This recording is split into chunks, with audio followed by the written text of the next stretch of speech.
ಎಲ್ರಿಗೂ ನಮಸ್ಕಾರ. ಕಟೀಲು ದೇವಸ್ಥಾನದ ಭಕ್ತರೊಬ್ಬರು ನಿನ್ನೆ ನನಗೊಂದು ವಿಡಿಯೋವನ್ನು ಕಳಿಸಿದರು. ಆ ವಿಡಿಯೋದಲ್ಲಿ ಕಟೀಲು ಮೇಳದ ದೇವರು ಬ್ರಾಹ್ಮಣರು ಬಿಟ್ಟು ಉಳಿದವರ ಮನೆಗೆ ಹೋಗ್ತಾ ಇಲ್ಲ, ಅದು ಕೋಮುವಾದವನ್ನು ಹರಡಿಸುವಂತಹ ಮೇಳ, ಯಕ್ಷಗಾನ ಎನ್ನುವುದೇ ದೈವಾರಾಧನೆಯನ್ನು ತುಳಿಲಿಕ್ಕಾಗಿ ಹುಟ್ಟಿದಂತಹ ಒಂದು ಕಲೆ, ಸತ್ಯನಾರಾಯಣ ಕಥೆ ಅಲ್ಲ, ಸುಳ್ಳು ನಾರಾಯಣ ಕಥೆ, ಹೀಗೆ ಹಲವಾರು ವಿಷಯವನ್ನು ಒಳಗೊಂಡಂತಹ ವಿಡಿಯೋ ಅದು.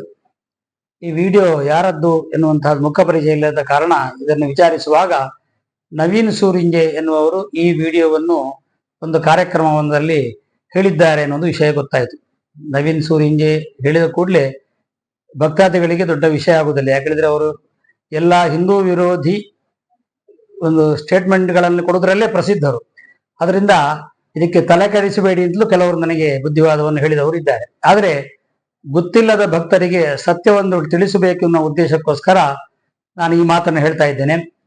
ಕಟೀಲು ಮೇಳದ ದೇವರು ಬ್ರಾಹ್ಮಣರ ಮನೆಗೆ ಮಾತ್ರ ಹೋಗ್ತಾರೆ, ಬೇರೆ ಜಾತಿಯ ಮನೆಗೆ ಹೋಗುವುದಿಲ್ಲ ಎನ್ನುವಂತಹ ಹೇಳಿಕೆ ತಪ್ಪು. ಅವ್ರಿಗೆ ಗೊತ್ತಿಲ್ಲದೆ ಹೇಳಿದ್ದೋ ಪೂರ್ವಾಗ್ರಹ ಪೀಡಿತವಾಗಿ ಹೇಳಿದ್ದೋ ಗೊತ್ತಿಲ್ಲ.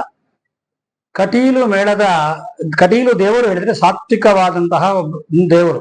ಹಾಗಾಗಿ ಇಲ್ಲಿ ದೇವರ ಉದ್ಭವ ಲಿಂಗದಲ್ಲಿ ದೇವರನ್ನು ಕಾಣುವಂಥದ್ದು. ಆ ಉದ್ಭವ ಲಿಂಗಕ್ಕೆ ಕೆಂಪು ಹೂವನ್ನು ಇಡ್ಲಿಕ್ಕಿಲ್ಲ.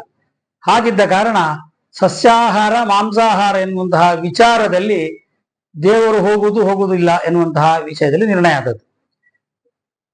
ಎಲ್ಲಿಯಾದರೂ ಸಸ್ಯಾಹಾರ ಮಾತ್ರ ಇರ್ತದೆ ಅಂತ ಆದ್ರೆ ಆ ಸಸ್ಯಾಹಾರ ಮಾತ್ರ ಮಾಡುವಂತಹ ಜಾಗದಲ್ಲಿ ಕಟೀಲು ಮೇಳದ ದೇವರನ್ನು ಇಡ್ತಾರೆ. ಉದಾಹರಣೆಗೆ ನಾರಾಯಣ ಗುರು ಮಂದಿರದಲ್ಲಿ ಕಟೀಲು ದೇವರ ಪೆಟ್ಟಿಗೆಯನ್ನು ಇಟ್ಟು ಪೂಜೆ ಆಗ್ತದೆ, ದೇವರಿಗೆ ಪೂಜೆ ಆಗ್ತದೆ. ನಾರಾಯಣ ಗುರು ಮಂದಿರದಲ್ಲಿ ಇಡಲಿಕ್ಕೆ ಯಾವುದೇ ರೀತಿಯಾದಂತಹ ಹಿಂಜರಿಕೆ ಇಲ್ಲ.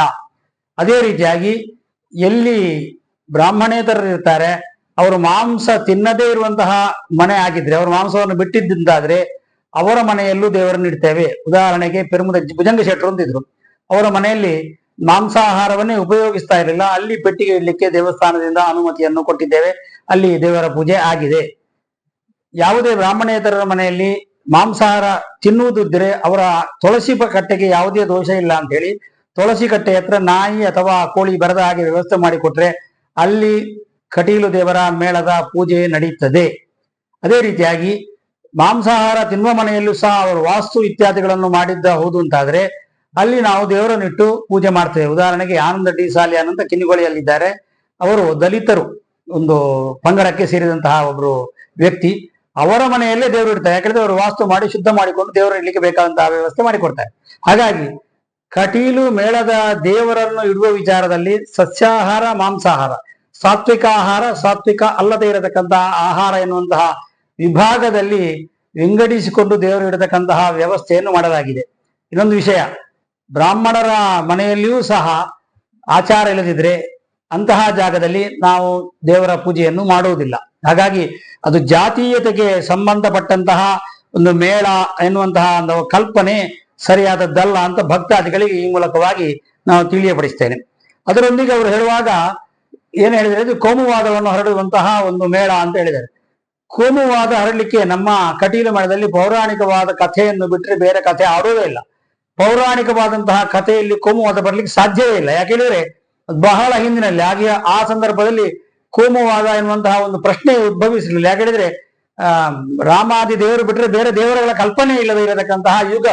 ಆ ಸಂದರ್ಭದ ಕಥೆಗಳನ್ನು ಹೇಳುವುದರಿಂದ ಕೋಮುವಾದ ಎನ್ನುವುದು ಬರುವುದಿಲ್ಲ. ಅವ್ರು ಮತ್ತೊಂದು ಹೇಳಿದ್ರು, ದೈವಾರಾಧನೆಯನ್ನು ಬದಿಗೊಡ್ಲಿಕ್ಕೆ ರಾಮ ಕೃಷ್ಣ ಎನ್ನುವಂತಹ ಒಂದು ಕಥೆಗಳನ್ನು ಹುಟ್ಟಿಸಿ ಹಾಕಿದ್ರು ಅಂತ. ನಾನು ನವೀನ್ ಸುರಂಜಿ ನೇರ ಪ್ರಶ್ನೆ ಕೇಳ್ತೇನೆ, ರಾಮ ಕೃಷ್ಣ ದೇವಿ ಎನ್ನುವರು ಹಿಂದೂಗಳ ದೇವತೆಗಳಲ್ವಾ? ದೈವಾರಾಧನೆಯಲ್ಲಿ ಪೂಜೆ ಮಾಡುವಂತಹ ದೈವಗಳು ಹಿಂದೂಗಳ ದೇವತೆಗಳಲ್ವಾ? ಎರಡೂ ಹಿಂದೂಗಳದ್ದಂತಾದ್ರೆ ಅದರಲ್ಲಿ ಭೇದ ಮಾಡುವಂತಹ ಪ್ರಶ್ನೆ ಇಲ್ಲ, ಕೋಮುವಾದ ಪ್ರಶ್ನೆ ಬರುತ್ತದೆ. ಎರಡೂ ಹಿಂದೂಗಳದ್ದೇ. ಕಟೀಲು ಮೇಳದ ದೇವಿ ಮಹಾತ್ಮೆ ಪ್ರಸಂಗದಲ್ಲಿ ರಕ್ತೇಶ್ವರಿ ಬರತಕ್ಕಂತಹ ಪ್ರಸಂಗದಲ್ಲಿ ಮುಕ್ಕಾಲ್ದಿ ಬರತಕ್ಕಂತಹ ರೀತಿಯಲ್ಲಿ ಬರತಕ್ಕಂತಹ ಪಾತ್ರ ಇದೆ. ಅದನ್ನು ನಿಲ್ಲಿಸಬೇಕು ಅಂತ ಎಲ್ಲರೂ ಹಠ ಹಿಡಿಯುವಾಗ ಅದು ನಿಲ್ಲಿಸುವುದು ಬೇಡ, ನಮ್ಮ ದೈವಾರಾಧನಕ್ಕೆ ಕೊಡತಕ್ಕಂತಹ ಒಂದು ಗೌರವ, ಅದರ ಪ್ರತೀಕದಲ್ಲಿ ಅದು ಇರ್ತದೆ ಮೇಳದಲ್ಲಿ ಎನ್ನುವಂತಹ ವಿಷಯದಲ್ಲಿ ಅದನ್ನು ಮೇಳದಲ್ಲಿ ಉಳಿಸಿಕೊಂಡದ್ದು ಕಟೀಲು ಮೇಳದ ಇತಿಹಾಸ. ಮತ್ತೆ ಕಟೀಲು ಮೇಳದ ಕಲಾವಿದರನ್ನು ತೆಗೆದು ನೋಡಿದ್ರೆ ಸುಮಾರು 50% ಕಲಾವಿದರು ಹಿಂದುಳಿದ ವರ್ಗದಿಂದ ಬಂದವರು. ಇನ್ನೊಮ್ಮೆ ಒತ್ತಿ ಹೇಳ್ತೇನೆ, 50% ಕಲಾವಿದರು ಹಿಂದುಳಿದ ವರ್ಗದಿಂದ ಬಂದವರು ಕಟೀಲು ಮೇಳದ ಕಲಾವಿದರಾಗಿದ್ದಾರೆ. ಮತ್ತೆ ಮಾಧ್ವರು ಮತ್ತು ಬ್ರಾಹ್ಮಣರು ಹಾಳು ಮಾಡಿದ್ದು ಅಂತ ಒಂದು ಮಾತನ್ನು ಹೇಳಿದ್ದಾರೆ. ಕಟೀಲು ಮೇಳದಲ್ಲಿ ಮಾಧ್ವರ ಸಂಖ್ಯೆ ಕೇಳಿದ್ರೆ ಇಲ್ಲ ಅಂತ ಹೇಳ್ಬೋದು, ಒಂದು ಇಬ್ರು ಬಿಟ್ರೆ. ಮತ್ತೆ ಉಳಿದದ್ದೆಲ್ಲ ಮಾಧ್ವರ ಅಲ್ಲದೇ ಇರತಕ್ಕಂತಹವರೇ ಕಟೀಲು ಮೇಳದ ಕಲಾವಿದರಾಗಿದ್ದಾರೆ. ಹಾಗಾಗಿ ಮಾಧ್ವರು ಎನ್ನುವಂತಹ ಒಂದು ಮಾತನ್ನು ಎತ್ತಿ ಹಾಕಿದ್ದು ಒಂದು ವಿಚಿತ್ರ ಅಂತ ಕಾಣ್ತದೆ. ಬ್ರಾಹ್ಮಣೇತರರೇ ಮೇಳದಲ್ಲಿ ಹೆಚ್ಚಿರುವಂತಹದ್ದು. ಆದ್ರಿಂದ ಎಲ್ಲ ಮೈಸೂರಿಂಜಿಯವರ ಈ ಆಪಾದನೆ ಸರಿಯಾದಂತಹ ಆಪಾದನೆ ಅಲ್ಲ.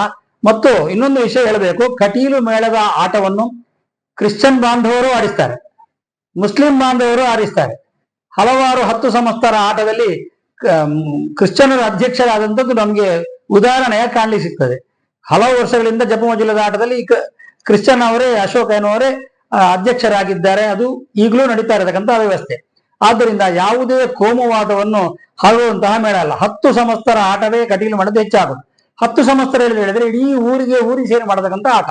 ಅದರಲ್ಲಿ ಎಲ್ಲ ಹಿಂದೂಗಳನ್ನು ಒಕ್ಕೂಡಿಸುವಂತಹ ಒಂದು ಕಾಯಕ ಕಟೀಲು ಮೇಳ ಮಾಡ್ತಾ ಇದೆ ಎನ್ನುವಂಥದ್ದನ್ನು ಅತಿಶಯೋಕ್ತಿ ಅಂತ ಹೇಳಲಿಕ್ಕೆ ಆಗುದಿಲ್ಲ.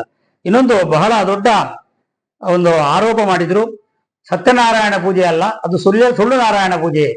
ನಾರಾಯಣ ಗುರುಗಳು ಅಂತ ಇರುವುದನ್ನು ಸುಳ್ಳು ಮಾಡ್ಲಿಕ್ಕೋಸ್ಕರ ಸತ್ಯನಾರಾಯಣ ಕಥೆ ಅಂತ ಆರಂಭಿಸಿದ್ದಾರೆ ಅಂತ ಗೋವಿಂದಾಚಾರ್ಯರು ಹೇಳಿದಂತಹ ಮಾತು ಅಂತ ಹೇಳಿದರೆ ಸಾಧ್ಯವೇ ಇಲ್ಲ. ಗೋವಿಂದಾಚಾರ್ಯ ಇಂಥ ಮಾತನ್ನು ಹೇಳಿದ್ರೆ ಆ ವಿಡಿಯೋವನ್ನು ಕಳಿಸಿಕೊಡ್ಲಿ, ಅದರ ಬಗ್ಗೆ ನಾನು ಆಮೇಲೆ ಅದರ ಸ್ಪಷ್ಟೀಕರಣ ಕೊಡ್ತೇನೆ.